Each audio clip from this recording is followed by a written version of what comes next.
Selamat pagi anak-adik saya kelas 12 semuanya, kelas 12 IPA 1 sampai dengan 8. Selamat berjumpa kembali di video YouTube ini aku ya. Pelajaran seni rupa ya. Kemarin minggu yang lalu hari Rabu sudah saya kasih juga video melalui link dari Classroom.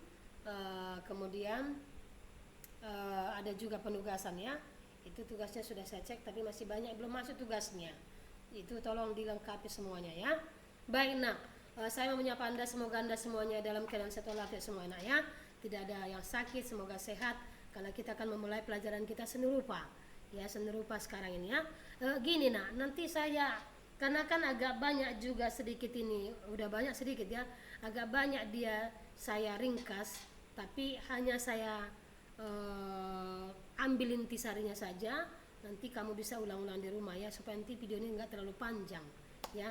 Jadi ini untuk pendahuluan saya akan duduk dulu nak ya. Baik, ini melanjutkan pembelajaran kita yang minggu yang lalu. Minggu yang lalu itu kan kita belajarnya itu adalah tentang budaya visual Indonesia modern ya. Di bagian A itu kemarin A itu adalah seni rupa modern ya. Sekarang kita masuk kepada B, yaitu B itu adalah desain modern di Indonesia ya. Desain modern di Indonesia ya. Desain modern Indonesia ini banyak sebenarnya ya, yang tidak tersebutkan satu persatu, tapi ini dia detail-detailnya. Kita lihat dulu dari masa Raden Saleh dan Kartini, perintisan desain modern ya. Di sini dia Raden Saleh ini adalah seorang seniman ya, seniman yang terkenal ini ya, Raden Saleh. Kalau kalian bisa pernah dengar ya, bahwa Raden Saleh itu adalah sudah disinggung kemarin di pelajaran pertama itu, bahwa Raden Saleh itu adalah seorang suku Jawa ya. Dan ada lagi R.A. Kartini, perintis desain modern juga ini ya. Selain dia juga adalah yang berhubungan dengan kependidikan ya. Baik, di sini nakku yang mau disinggung bagaimana tentang Raden Saleh. Lihat di sini Raden Saleh adalah seorang seniman menggambar, memiliki dasar pengetahuan ilmu ukur, itu dia ya. Kemudian Raden Saleh dikenal juga seorang perancang barang ukir. Selain dia pelukis juga dia merancang ukiran, karya ukir ya. Selanjutnya di sini peran si Kartini, R.A. Kartini, yaitu sebagai perintis dunia desain ya. Ya, khususnya yang berhubungan sama motif-motif batik, mebel dan juga kerajinan kayu.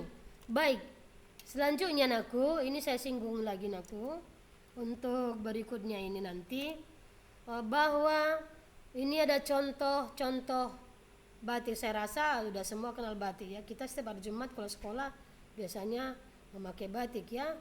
Ini dia ya, seperti ini. Kemudian ada lagi ini, kalau ini tadi batik punyanya karyanya si R.A. Kartini nak ya. Kemudian ini adalah karyanya si Raden Saleh bergaya neogotik, dirancang oleh Raden Saleh sendiri. Baik, selanjutnya nak, ada yang kedua ini tadi desain modern itu kan Raden Saleh. Kemudian yang keduanya itu adalah modernisasi dan pengaruhnya, modern. Pengaruh kemodernan ini dia. Itu terjadi di abad ke-20 ya. Apa di sini katakan fase penting dalam waktu ini adalah ini tentang sejarah ini ya, bahwa perancang Belanda berkarya di Indonesia. Baik, yang keduanya bahwa pemerintah kolonial terus membuat suatu karya-karya desain modern sejalan dengan zaman yang berlaku pada saat itu. Kemudian selain di bidang arsitek, mulai pula terjadi karya-karya seni pencetakan, bukan karya seni ya, ada pekerjaan dalam percetakan buku atau mungkin pembuatan poster dan majalah dalam jumlah banyak ya. Baik, yang seterusnya, yang keempat adalah setelah kemerdekaan program modernisasi, pembangunan gedung, hotel, berbagai prasarana. Ini artinya apa namanya? Semakin modernnya, semakin banyak artinya konstruksi bangunan yang terlihat pada saat itu ya. Bahkan pada saat sekarang juga. Ini hasil modernisasi di Indonesia ya. Ini gedung Stumtram sekitar abad 19. Lalu ini ada gedung sekretariat ASEAN ya, tahun 1970-an. Belum lahir kalian di situ ya. Saya pun belum lahir, apalagi lah kalian. Belum berjodoh orang tua kalian di situ aku ya. Baik. Selanjutnya, yang ketiga selain nomor 2 adalah munculnya gaya Art Deco di Indonesia. Di sini apa di sini rupanya? Ditandai dengan gaya modern dan rasional. Selain daripada rasional itu ada gaya Art Deco di Eropa, yaitu sekitar 1930-an. Ini tentang sejarah semua ya. Kemudian ada Art Deco yang di Bandung munculnya, di mana di sini berkembangnya kehidupan pop itu yang lebih modern ya nak ya. Dan seterusnya anakku ada tonggak penting. Apa yang tonggak penting? Gaya Art Deco adalah direnovasinya hotel yang bergaya romantik di Bandung. Itu zaman dulu ya, beberapa tahun yang lalu, sekitar 900-an. Oh, belum lahir lagi kita, jauh-jauh lah itu ya kan, masih jauh lah, 1930-an ini ya. Baik, selanjutnya ini ada contoh Art Deco. Ini Art Deco ini contohnya ini ada kerapian di sini ya, rapi, seimbang. Coba tengok dulu ini ya, ini saya tunjuk. Ini gedungnya ini ada porosnya di tengah, tapi ada sambungannya di kiri sama kanan sama. Jadi dia balance dia. Gedung Sate Bandung Karaja Giber. Kemudian ada Hotel Hotel Homan di Bandung yang bergaya Art Deco ya. Ini udah mirip seperti bangunan sekarang aku ya. Baik, selanjutnya ada keempat politik pembangunan dan serapan budaya barat. Ini ada gaya jengki. Apa ini gaya jengki? Ini dia setelah maraknya gaya Art Deco, perkembangan berikutnya adalah gaya streamlining atau bentuk yang serba lancip bersudut siku-siku. Ini contohnya ya. Selanjutnya nak, itu ada yang keduanya bagian B, pengaruh politik dan tumbuhnya heroisme, nasionalisme yang dikumandangkan oleh Soekarno.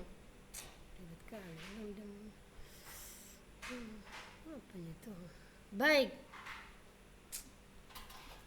arsitektur apa diantaranya adalah pengaruh politik dan tumbuhnya heroisme ini. Soekarno tadi secara ideologis juga masuk ke dalam dunia desain. Di antaranya adalah konsep arsitektur, rancang grafis dan berbagai. Ini contoh-contoh kalian aku ya. Gedung DPR, patung pembebasan Irian. Ini ada di sejarah ini ya.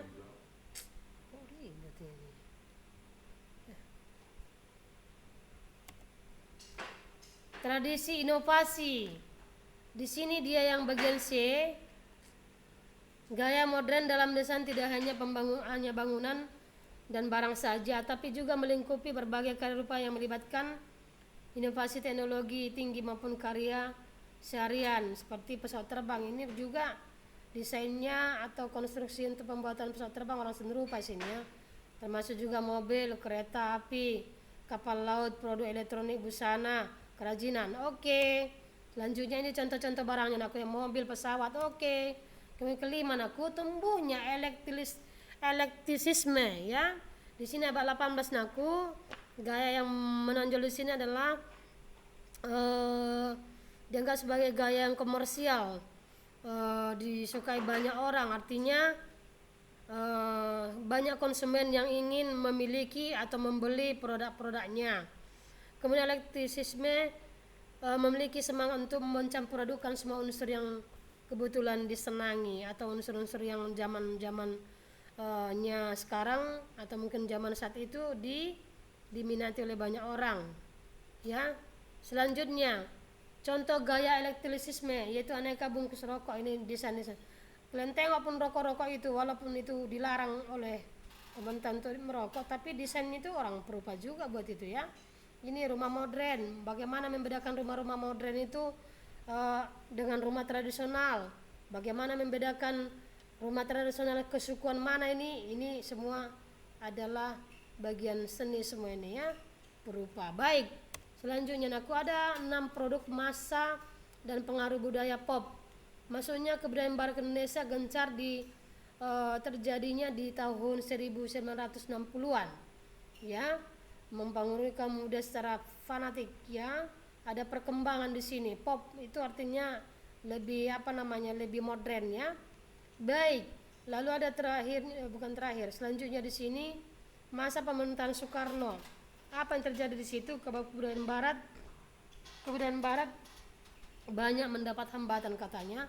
Ada pertentangan, ada di sana tidak kesesuaian persepsi, sehingga semangat revolusi dan anti baratnya di saat itu dinyatakan ya, karena kan di masa ini kan di sini para seniman di sini mereka seperti terkekang di situ ya dalam pembuatan berkarya. Tapi dengan demikian maka budaya pop ini artinya membantu mereka untuk bisa lebih bebas berkarya ya. Selanjutnya ini ada contoh gaya pop. Nah, ini sudah seperti masa-masa sekarang ya. Lihat ini interior rumah, bagian dalam rumah ya bergaya pop. Ada lagi kursi seperti ini, rotan masih ada, rotan gaya-gaya seperti ini mungkin ada. Cuma dia kan lebih modern ya. Baik anakku, yang ketujuh adalah postmodern ya. Demam postmodern ini.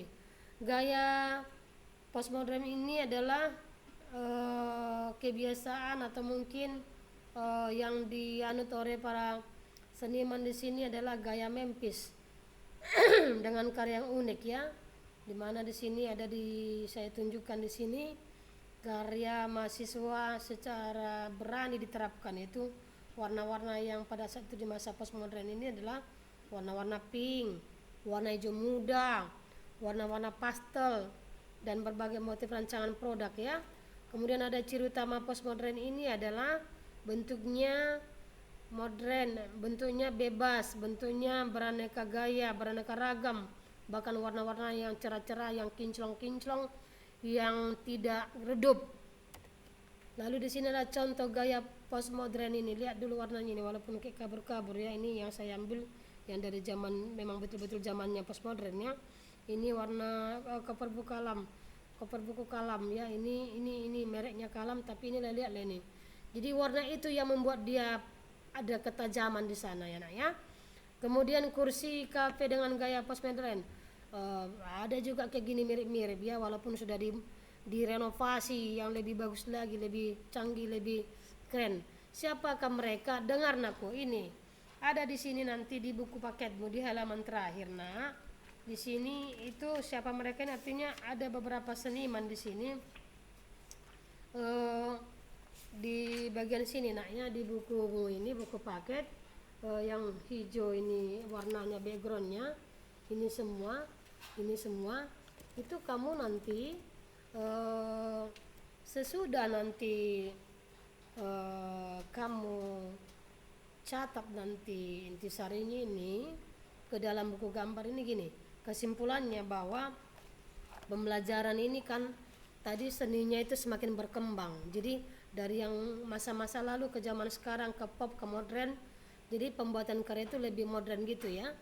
Jadi itu yang disinggung tentang modernisasi tadi, karya budaya modern tadi ya.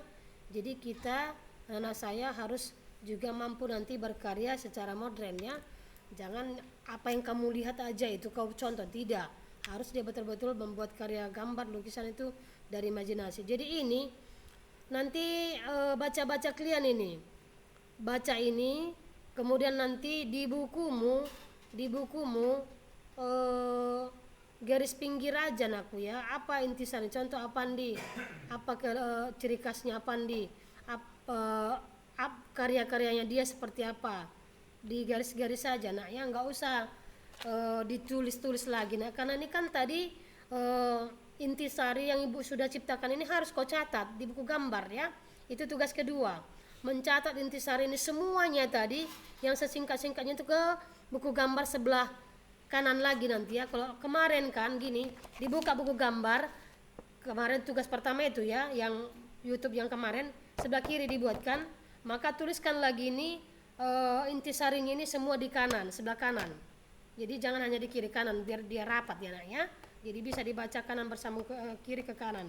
Kemudian ini siapakah mereka? Ini adalah semua seniman-seniman ini baca-baca, garis bawahi mana intisarinya, karya seninya, nama, terus ciri khasnya, ya. Taulah kamu itu garis bawahi nak ya. Baik, hanya ini pembelajaran kita nak. Semoga Anda itu bisa memahami, walaupun teorinya mungkin saya sampaikan agak singkat, nanti takutnya nanti nggak cukup nanti paket kita untuk bisa melihat melihat semuanya teori ini ya. Baik, sampai di sini nakku. Jadi tugasmu catat itu, kembali kamu kirim nanti catatan paling lambat itu hari Senin tanggal 3 Agustus. Tanggal 3 Agustus nanti kamu kirim ke saya melalui Classroom itu jam 8 malam terakhir. Nanti saya situ akan ambil semua nilai ya, sama kayak yang kemarin. Kalau masih belum lengkap, tolong kirim kembali tugas itu. Ya, walaupun terlambat tetaplah dikirim supaya ada nilai saya, nilai kamu untuk saya buat ya. Oke nak, sampai di sini pembelajaran kita. Terima kasih, Tuhan memberkati. Sampai jumpa kembali.